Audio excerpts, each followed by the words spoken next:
अल मुस्लिमीन की जानिब से आपके दरमियान में अपनी जमात का पैगाम दूंगा और अपनी जमात की सोच को बांटने की कोशिश करूंगा। अपनी जमात की फिक्र आपके सामने रखूंगा और मैं अपनी जमात की कारकर्दगी या फिर आने वाले कल में किस तरीके से काम करूंगा यह आपके सामने रखूंगा। लेकिन अपनी बात रखने से पहले मैं आपसे ये बात जरूर कहूंगा कि मैं आज अगर आपके दरमियान में आया हूं तो मैं कोई नफरत का पैगाम देने नहीं आया हूं। मैं कोई दीवारों को खड़े करने के लिए नहीं आया हूं। मैं किसी को बांटने नहीं आया हूं। मैं अपने खिताब के जरिए न सिर्फ आपका बल्कि जो लोग हमसे दूर हैं उनके भी दिलों को जीतने की कोशिश करने के लिए आपके दरमियान में आया हूं। और आपको और हमको इस बात पर गौर और फिक्र करनी चाहिए कि हमारे मुल्क का नाम क्या है। हमारे मुल्क का नाम इंडिया है, भारत है, हिंदुस्तान है। और इस भारत में, इंडिया में, हिंदुस्तान में हिंदू भी रहता है, मुसलमान भी रहता है, सिख भी रहता है, ईसाई भी रहता है, एससी भी रहते हैं, एसटी भी रहते हैं। हर मजहब के मानने वाले इस मुल्क में रहते हैं, बसते हैं। और आपके हमारे मुल्क हिंदुस्तान के दस्तूर ने हर हिंदुस्तानी को बराबर का हक दिया है। हमारे हिंदुस्तान और हमारे भारत, हमारे इंडिया के दस्तूर में कोई नंबर 1, कोई नंबर 2, कोई नंबर 3, कोई नंबर 4 नहीं है। सब बराबर हैं। हिंदू भी बराबर है, मुसलमान भी बराबर है, ईसाई भी बराबर है, सिख भी बराबर है। हर एक को बराबर का हक व इख्तियार दिया गया है। तो फिर क्या बात है कि आज अगर हम देखते हैं 10 बरस से, एक तरफ 10 बरस की कारकर्दगी को देखेंगे तो एक तरफ 70 बरस की कारकर्दगी को देखेंगे। अगर आज मैं पहले 10 बरस की बात कहूं तो जब मिस्टर मोदी वजीर आजम हिंदुस्तान बने तो उन्होंने एक नारा दिया था, आपको याद होगा। कई नारे दिए थे लेकिन एक नारा दिया था, सबका साथ, सबका साथ, सबका विकास, सबका विश्वास। तो अब सवाल यह है कि आपने हिंदुस्तान की सबसे बड़ी अक़लियत का कितना साथ दिया, कितना हिंदुस्तान की सबसे बड़ी अक़लियत मुसलमान के विश्वास को हासिल किया, कितना इस मुल्क का विकास किया और उस विकास में आपने मुस्लिम बस्तियों, आबादियों और मुस्लिम लड़के लड़कियों के विकास का काम किया। ये एक सवाल है। अगर आज हम देखते हैं जिस दिन से दिल्ली के तख्त पर बैठे उस दिन से आगाज तो करना था तो बेरोजगारी को दूर करने का। क्या हमारे मुल्क का सबसे बड़ा मसला बेरोजगारी नहीं है? क्या हमारे मुल्क का सबसे बड़ा मसला महंगाई नहीं है? क्या हमारे मुल्क का सबसे बड़ा मसला बिजली पानी का नहीं है? क्या हमारे मुल्क का सबसे बड़ा मसला रोटी का नहीं है? क्या हमारे मुल्क का सबसे बड़ा मसला हमारी मईशत, हमारी इकोनॉमी को बेहतर करना नहीं है? क्या हमारे मुल्क का सबसे बड़ा मसला हमारे जो लोग परेशान हैं इनकी परेशानियों को दूर करना नहीं है? क्या मुल्क का सबसे बड़ा मसला खुशहाली लाना नहीं है? लेकिन आप बताइए, क्या महंगाई कम हुई? क्या बेरोजगारी मिटी? क्या रुपये की कदर बढ़ी? गिरते जा रही है। डॉलर बढ़ता जा रहा है, गैस की कीमत बढ़ रही है और पेट्रोल डीजल महंगा हो रहा है। लेकिन आज इनको मुल्क की खुशहाली की फिक्र नहीं, मुल्क को तरक्की देने की फिक्र नहीं, बेरोजगारों की रोजगार देने की फिक्र नहीं, इकोनॉमी को बेहतर बनाने की फिक्र नहीं, इनको कुछ नहीं है।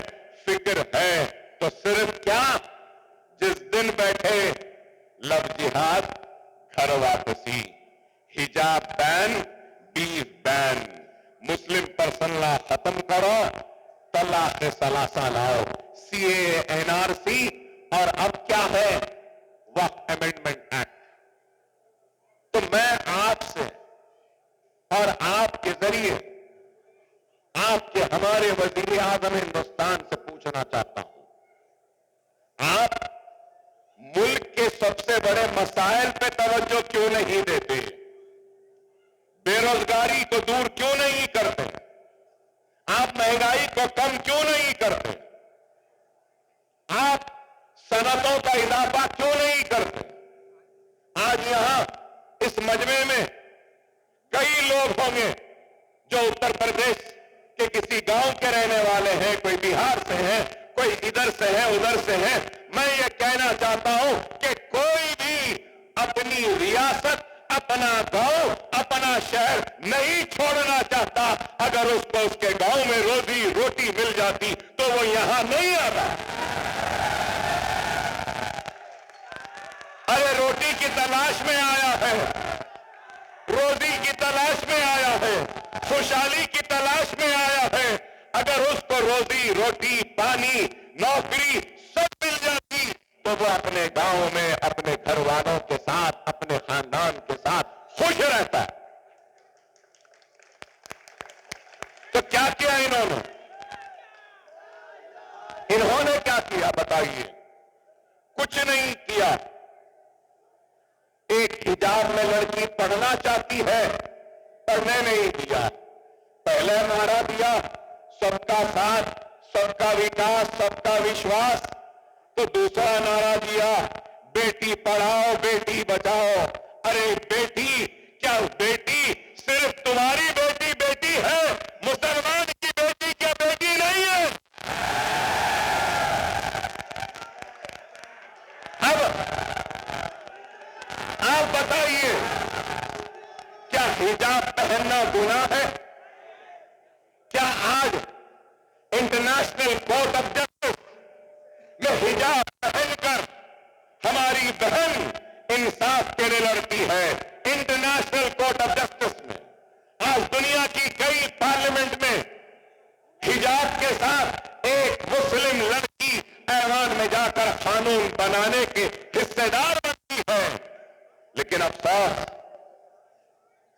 मिस्टर मोदी, आपकी बीजेपी की रियासतों में हिजाब बैन की बातें की जाती हैं।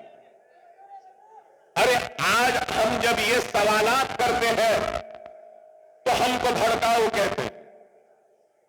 अरे मैं यहां पर ये नहीं कह रहा हूं कि मुसलमान का मसला बेरोजगारी है, नहीं, सारे हिंदुस्तानियों का सबसे बड़ा मसला बेरोजगारी है। हिंदू की भी है, मुसलमान की भी है, सिख की भी है, ईसाई की भी है। क्या बेरोजगारी की बात करना भड़काऊ है? क्या मोदी की बात करना भड़काऊ है? क्या अपनी हक की बात करना भड़काऊ है? अरे आप खुद बताइए, यहां जहां मैं खड़ा हूं, यहां पे खुरैश बरादरी के लोग हैं, परेशान है खुरैश बरादरी। खबरस्तान में दीवार डाल दी। एक जिस तरीके से इतना परेशान कर दिया, कारोबार में परेशानी। मगर आप देखो, आप देखिए,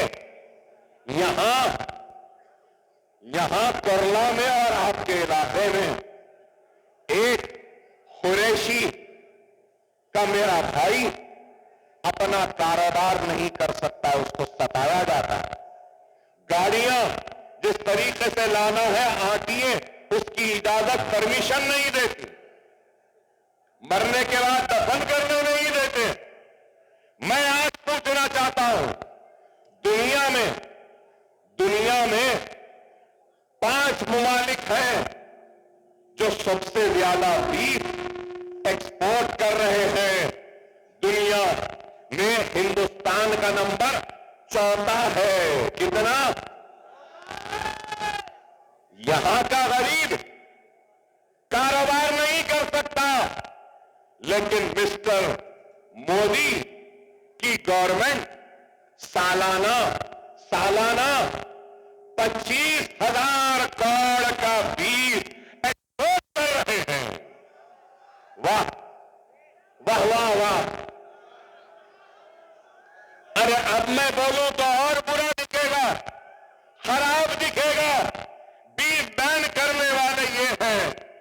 और मैं एहतराम करता हूं हिंदू मजहब का। नहीं, मेरा मजहब नहीं सिखाता कि दूसरे मजहब को बुरा करो। नहीं, अगर हिंदू मजहब में गाय माता है तो मुझे एहतराम है उसका, लेकिन एक तरफ यहां कारोबार नहीं कर सकते और आप एक्सपोर्ट कर रहे हैं। क्या आप भूल गए? क्या आप भूल गए? आपको याद दिलाना चाहता हूं, इलेक्टोरल बॉन्ड्स जो चंदा लेते हैं सियासी जमात को चलाने के लिए, यही भारतीय जनता पार्टी, यही नरेंद्र मोदी, यही योगी, इन्होंने 20 एक्सपोर्टर से भी इलेक्टोरल बॉन्ड्स का चंदा लिया।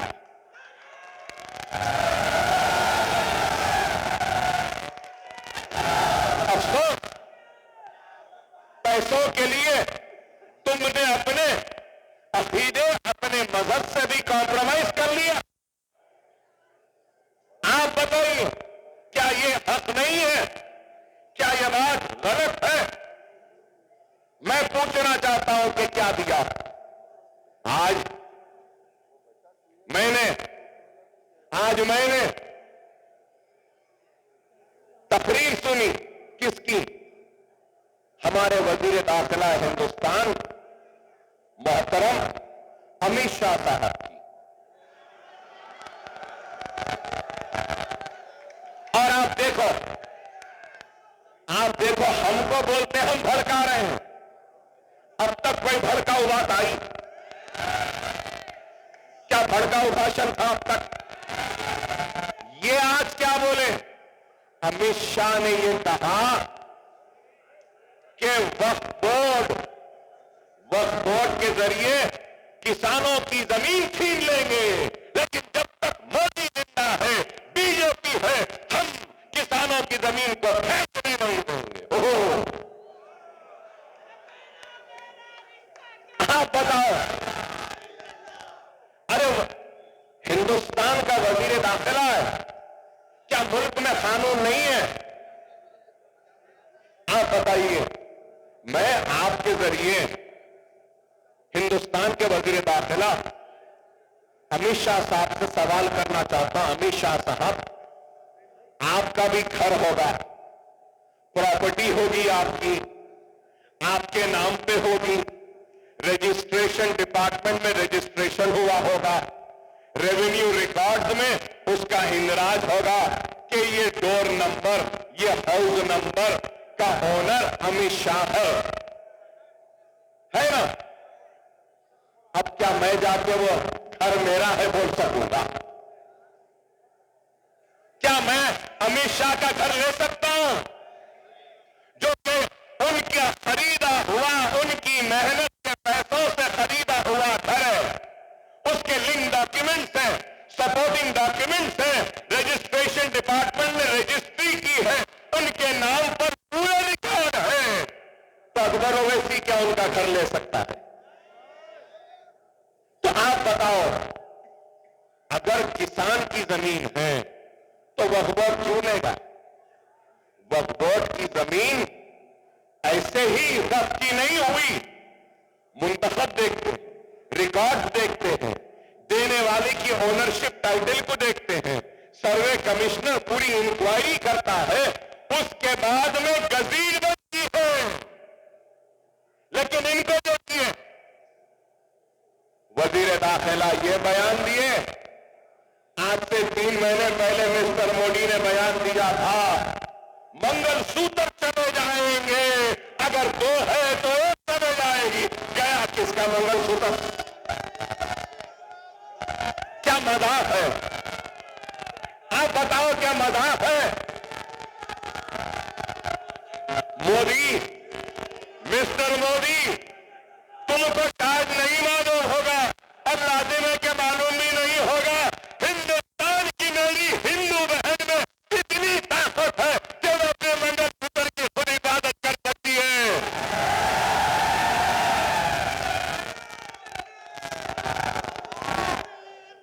आप बताओ कितना? आज मैं अगर ये बात कहता हूं तो कहते हैं कि भड़काऊ। अरे भड़काऊ नहीं, मैं हक बात कर रहा हूं। अब फिर बोल रहे uniform civil code, uniform civil code UCC, मतलब शरीयत खत्म करना था। अमित शाह ने खुद बयान दिया और कहा, कहां पे? जो और एक रियासत में इलेक्शन हो रहा है महाराष्ट्र के साथ, वहां पर कहा कि यूसीसी लाएंगे लेकिन आदिवासियों को उसमें नहीं लाएंगे। क्या इस मुल्क का मसला यूनिफॉर्म सिविल कोड है या रोजी है, रोटी है, पानी है, बिजली है, नौकरी है, स्कूल है, कॉलेज है, बीमार के लिए दवाखाने होना है, बच्चों को खेलने के लिए मैदान होना है और डिग्रियां हासिल करने के लिए डिग्री कॉलेज होना है, बीमारी पर इलाज के लिए दवाखाने होना। क्या मेरी बात गलत है? बताओ। यूसीसी, यूनिफॉर्म, अरे यूनिफॉर्म सिविल कोड के बजाय यूनिफॉर्म डेवलपमेंट की जरूरत है, यूनिफॉर्म आईसाइट की जरूरत है, यूनिफॉर्म जस्टिस की जरूरत है, यूनिफॉर्म डेवलपमेंट की जरूरत है, यूनिफॉर्म रोटी की जरूरत है, यूनिफॉर्म पानी की जरूरत है। आज हम जब ये बात करते हैं तो हम गलत दिखते हैं, बुरे दिखते हैं। क्या मेरी बात में कोई गलती है? क्यों? आज सिर्फ आप देखो तकरीर हो रही तो बस मुसलमान मुसलमान मुसलमान। मिस्टर मोदी को मैं एक पैगाम देना चाहता हूं और आप मेरे पैगाम से राजी है, मुतमईन है, तो मैं नारा लगाऊंगा, आप मेरे नारे पर तकबीर पर अल्लाह अकबर कहकर उसकी तारीफ करना। मैं अकबरुद्दीन ओवैसी इस मजमे को गवाह बनाकर, इस मजमे को अपने साथ में लेकर कह रहा हूं, मिस्टर मोदी, हम मुल्क के वफादार हैं, हम इस मुल्क से मोहब्बत करने वाले हैं। मुल्क के लिए अगर वक्त ऐसा आएगा तो सबसे पहले मुसलमान अपने सीने और गर्दनों को पेश करेगा। क्या मेरी बात से आप मुत्तफिक हो? है?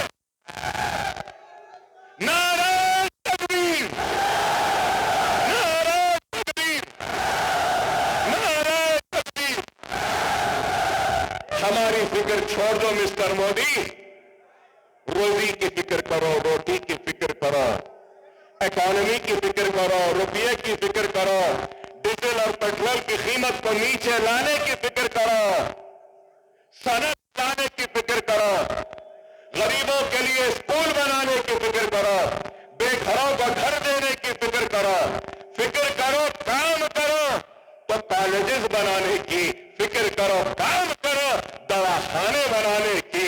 तुम्हारी फिक्र क्या है? मुसलमान हिजाब उतार दे। तुम्हारी फिक्र क्या है? मुसलमान दाढ़ी कटवा ले। तुम्हारी फिक्र क्या है? मुसलमान टोपी न पहने। मैं टोपी भी पहनूंगा, दाढ़ी भी पहनूंगा, अपनी मस्जिद में नमाज भी अदा करूंगा। फर्ज तो छोड़ो, मैं सुन्नत और नफिलों को भी छोड़ने तैयार नहीं हूं, नहीं हूं। ये मुल्क किसी की जागीर नहीं है। ये मुल्क हिंदू का जितना है, मुसलमान का उतना है, सिख का उतना है, ईसाई का उतना है। ये मुल्क में सब बराबर के शहरी है। ऐ नरेंद्र मोदी, तू इस मुल्क का मालिक नहीं है और मैं इस मुल्क का किराएदार नहीं हूं। जितना तेरा है उतना मेरा है। क्या मेरी बात गलत है? अरे ये बात बगैर किसी से डरे घबराए हम कहते हैं तो इनको बुरा दिखता है। आप बताओ, आज से चंद दिन पहले देवेंद्र फडणवीस ने क्या बयान दिया? कहा कि जिहाद होती हुई हद हो गई। बताया हद हो गई कि जमहूरियत का सबसे बड़ा जश्न है, शहरी का सबसे बड़ा हक है तो वोट देने का। यहां इस मजमे में कई लोग आए। जरूरी नहीं है कि जितने लोग आए हैं मेरे पैगाम से मुत्तफिक हो और मुझे वोट दो। जरूरी नहीं है। मैं मजबूर कर सकता हूं कि आपको, वो आपका हक। आप जिसको चाहे वोट दें, नहीं अगर देना चाह रहे तो नीचे नाता ही है, उसको दबा दें, आपका हक। मगर ये क्या कहते हैं? अरे हद होती है, हद होती है। क्या क्या बोलेंगे बताओ? मेरा क्या कसूर है? मेरा कसूर यही है कि मैं मुसलमान हूं, लेकिन मैं कह रहा हूं मोदी अकबरुद्दीन ओवैसी फख्र करता है कि वो मुसलमान है और मुझे फख्र है कि मैं मोहम्मद मुस्तफा सल्लल्लाहु अलैहि वसल्लम का उम्मती हूं।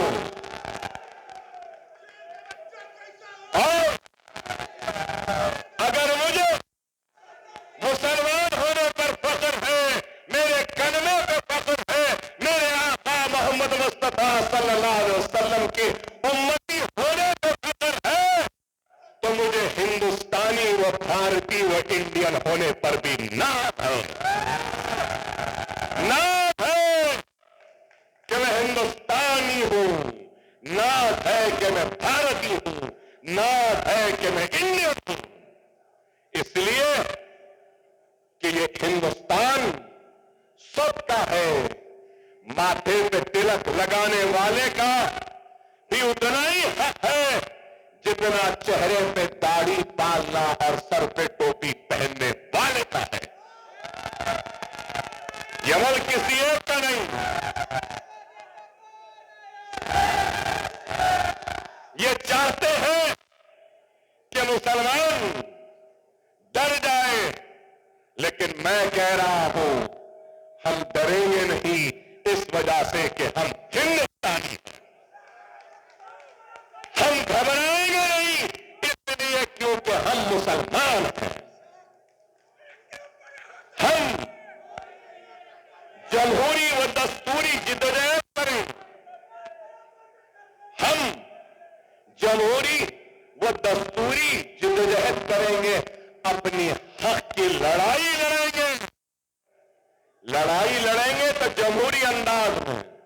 लड़ाई लड़ेंगे तो दस्तूर के दायरे में, लेकिन मोदी योगी ये जान ले, हम झुकने वालों में से नहीं है। ये सब सिर्फ अल्लाह के सामने झुकता है और अल्लाह ही के सामने झुकेगा।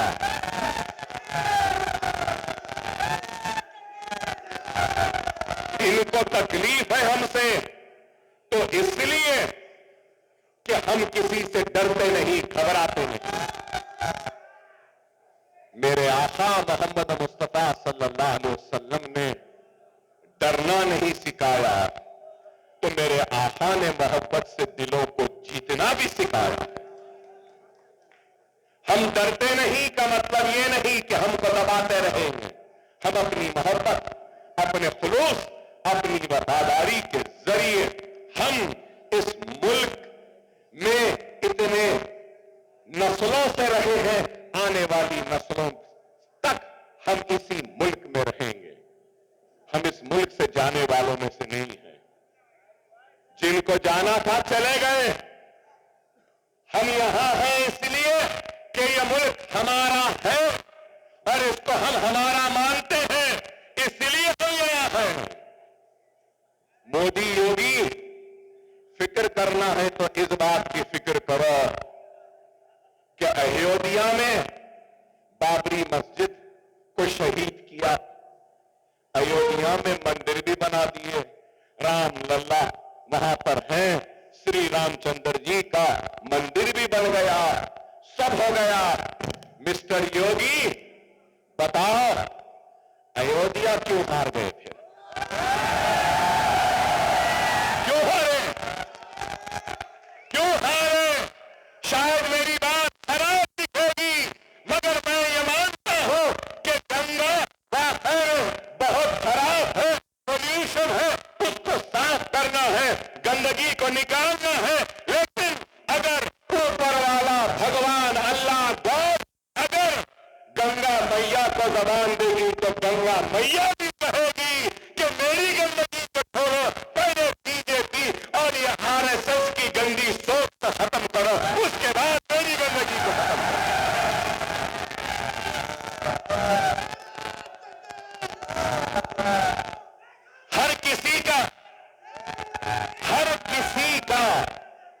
हर किसी का अकीदा है, ईमान है। मैं अल्लाह को मानता हूं, कोई राम को मानता हूं। योगी तुम ये क्यों नहीं सोचते कि राम भी तुमसे नाराज हो चुके हैं, क्योंकि तुमने राम के नाम पर इस मुल्क को बांटने का काम किया है और अभी भी तुम बांट रहे हो। हम इस मुल्क को बांटने के लिए नहीं, हम ये चाहते हैं कि हिंदू, मुसलमान, सिख, ईसाई सब मिले और सब एक हो जाए तो हम दुनिया के सुपर पावर बन जाएंगे। अगर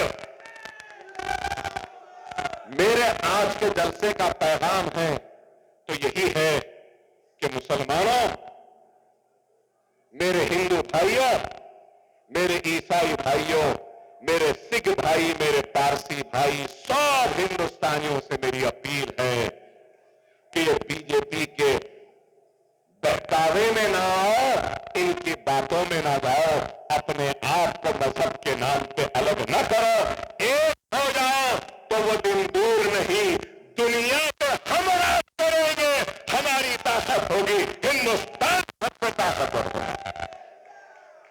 यही है हमारी बात, यही है हमारा पैगाम। एक तरफ ये है कौन?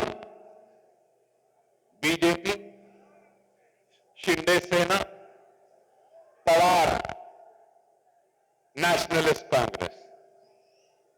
बीजेपी का सोच क्या है? आइडियोलॉजी होती है ना हर एक की। यहां पे पढ़े लिखे लोग हैं, जो कम्युनिस्ट होते हैं वो मार्क्सिज्म को मानते हैं, उनकी थ्योरी को जानते हैं।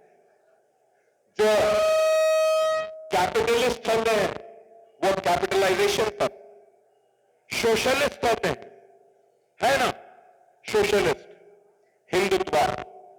बीजेपी की जो भी आइडियोलॉजी है आप जानते हैं, हिंदू नेशनलिस्ट,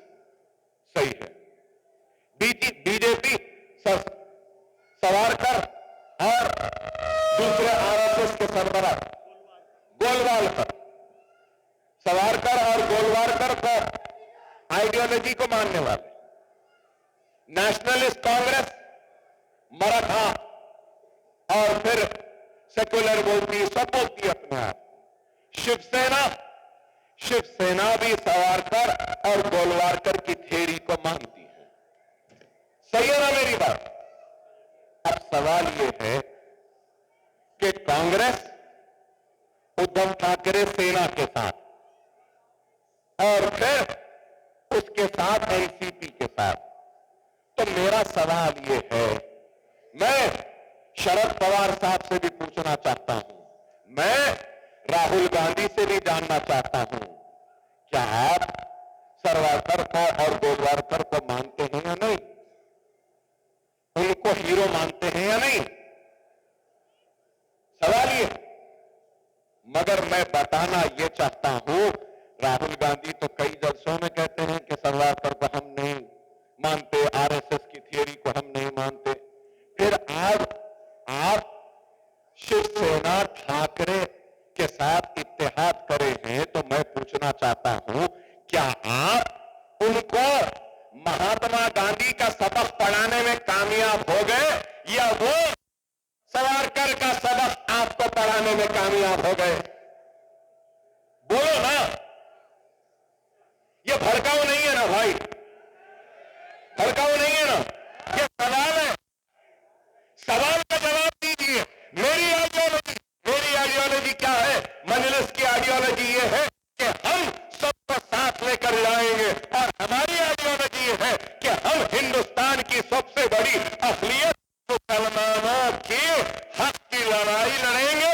दस्तूर में जो हुकूक दिए गए हैं, उन हुकूक को उन तक पहुंचाने की जिद्दोजहद करेंगे। हम शरीयत की इबादत करेंगे, मसाजिदों की इबादत करेंगे, हिंदू मुसलमान को सबको साथ में लेकर इस मुल्क को आगे बढ़ाएंगे, दलितों को साथ लेंगे। और हमने ऐलान किया है कि मराठवाड़ा की पसमानदगी के लिए हम मराठवाड़ा रीजन के लिए 50,000 करोड़ का मुतालबा करेंगे।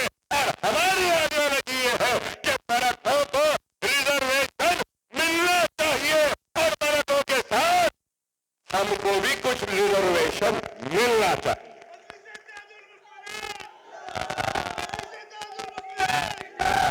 ये हमारी आइडियोलॉजी।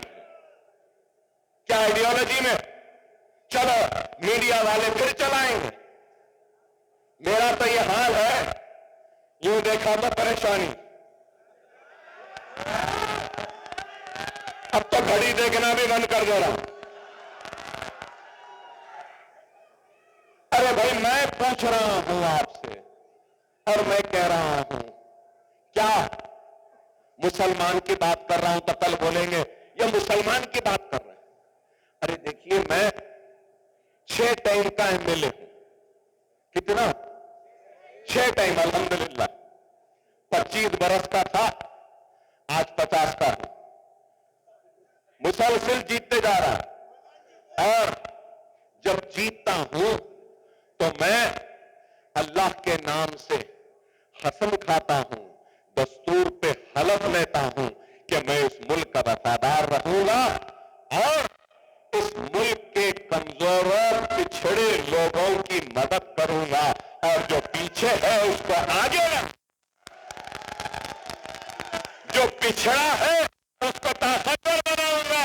क्या कोई इस बात से इनकार कर सकता है कि हिंदुस्तान में सबसे पीछे, सबसे आखिर, सबसे पिछड़ा हुआ अगर कोई है तो वो मुसलमान है, और मैं पीछे रहने वाले मुसलमान को आगे लाने की काम कर रहा हूं। मजहब की सियासत नहीं, बल्कि पिछड़े को आगे ला रहा हूं। कल मुसलमान अगर आगे आ जाएगा, और अगर कोई ब्राह्मण पीछे रहेगा, तो अकबरुद्दीन ओवैसी उस ब्राह्मण के लिए लड़ेगा और उसको आगे बढ़ाएगा, क्योंकि मैंने दस्तूर की खत्म खाई।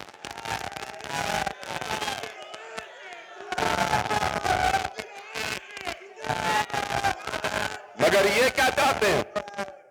ये क्या चाहते हैं? इनकी आवाज ना हो। क्यों ना हो? मैं मुबारकबाद देता हूं। यहां जितने लोग हैं, कुर्ला के लोगों को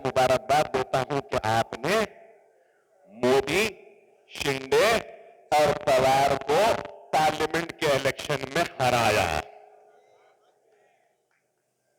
सही किया। मेरा भी सारे महाराष्ट्र के सेकुलर हिंदू, मुस्लिम, सिख, ईसाई, दलित, मराठा समाज सबसे अपील है कि बीजेपी, शिंदे सेना, पवार नेशनलिस्ट कांग्रेस को शिकस्त देना और जहां पर मजलिस है वहां पे मजलिस को ओढ़ देना।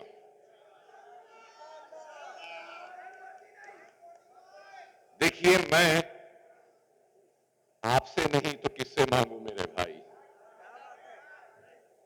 हाथ फैलाऊं तो किसके सामने फैलाऊं?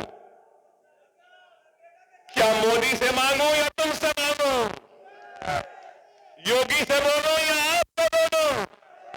अपना से मांग रहा है, क्योंकि अपने का हक है, मेरा हक आप है, आपका हक वक्त है और वह हक से मांग रहा हूं आपसे।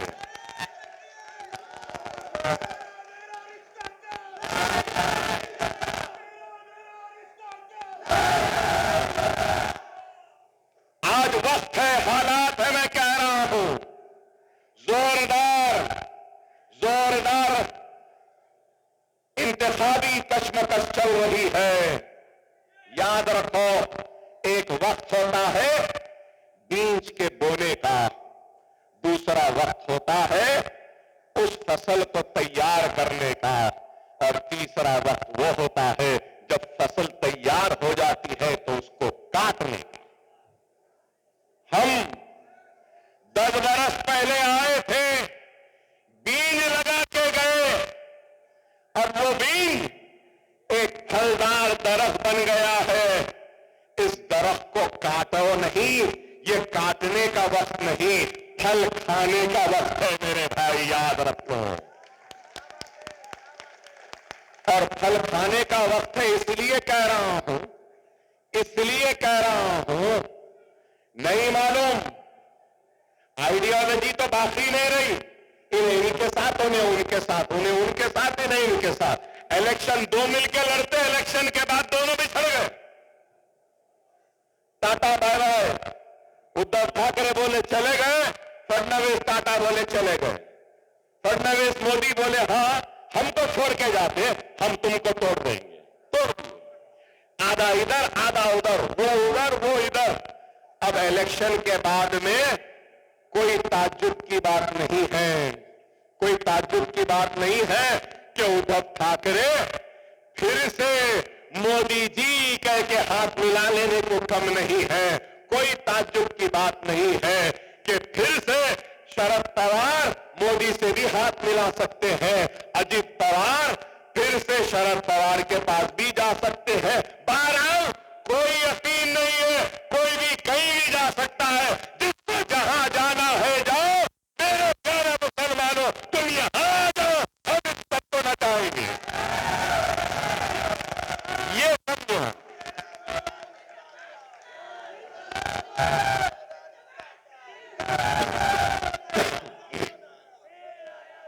आज कांग्रेस है तो सब कहते हैं कांग्रेस सेकुलर। अरे मेरे भाई, कांग्रेस की तारीख बयान करो कांग्रेस की।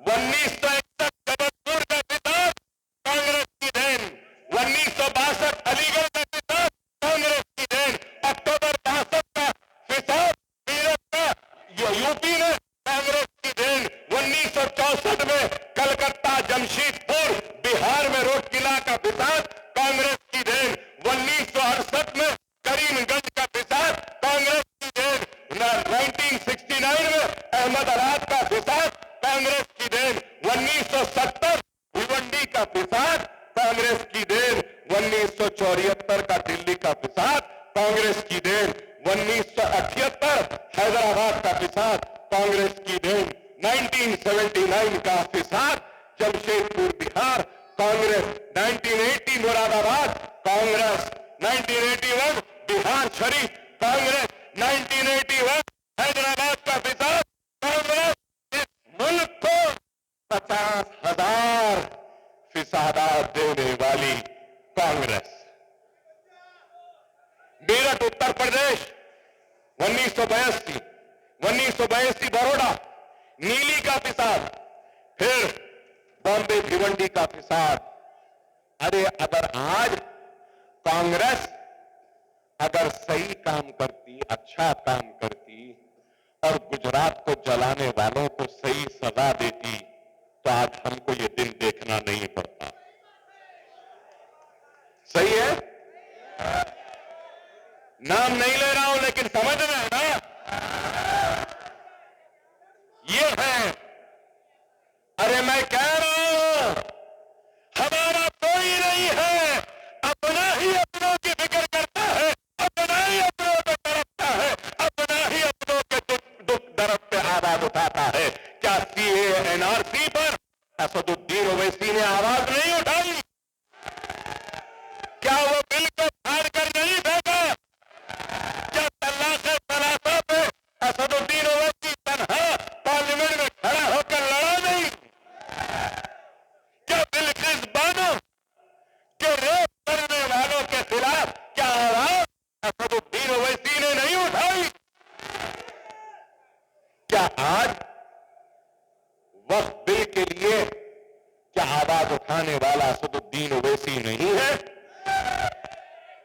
एक है ना, एक है ना? काफी है, भारी है या नहीं है, वो आप फैसला कर लो। वो पार्लियामेंट पे भारी है या अकेला? यहां भी भारी है।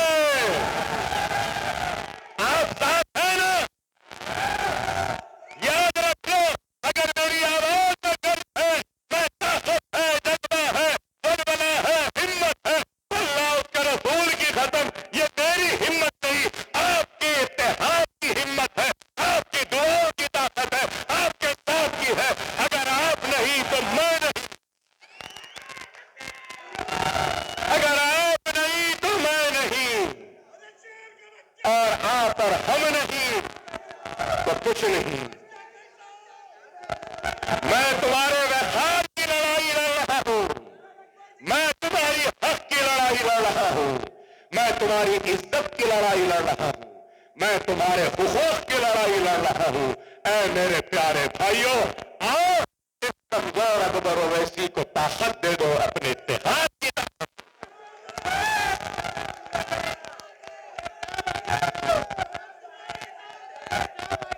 मेरे भाई, मैं बीमार रहता हूं, मैं बीमार रहता हूं। एक गोली है, अंतड़ियां नहीं, मेरे गुर्दे खराब है, ये हाथ मेरा उठता नहीं, पूरा हाथ छन्नी है। लोगों ने कहा ये तो मर जाएगा। आज भी डॉक्टर ने मुझसे कहा कि अगर आप जाएंगे, तकरीर करेंगे, गाड़ी में हिलेंगे तो आपकी अंतड़ियां फट जाएंगी, आप मर जाएंगे। लेकिन मुझे अपने दर्द, अपने कर्ब, अपनी तकलीफ से ज्यादा अपने मुसलमानों के दुख तकलीफ का एहसास है, इसलिए आया हूं तुम्हारे घर में।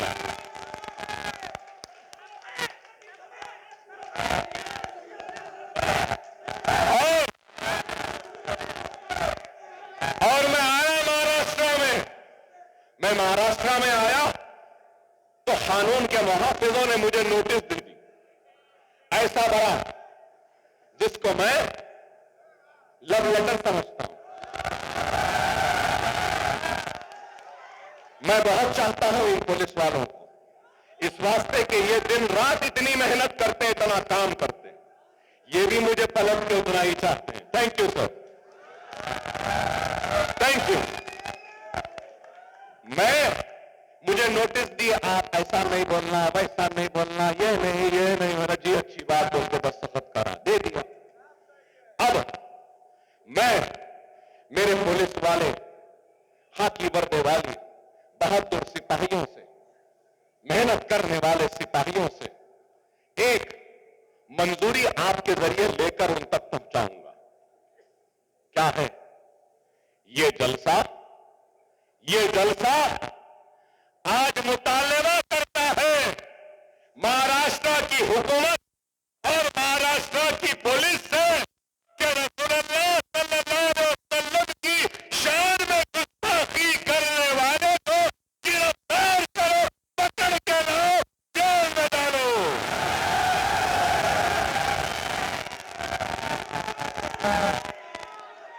मेरा मुतालबा कबूल है? मेरी बात से राजी है? क्या मैंने सही बोला? क्या मैंने आपकी दिल की बात कही? क्या मैंने आपके रसूलुल्लाह की मोहब्बत की तर्जुमानी की है? तो जोरदार नारा लगाओ, ऐसा नारा कि मुंबई शहर में सिर्फ ये नारा गूंजे, ऐसा जोरदार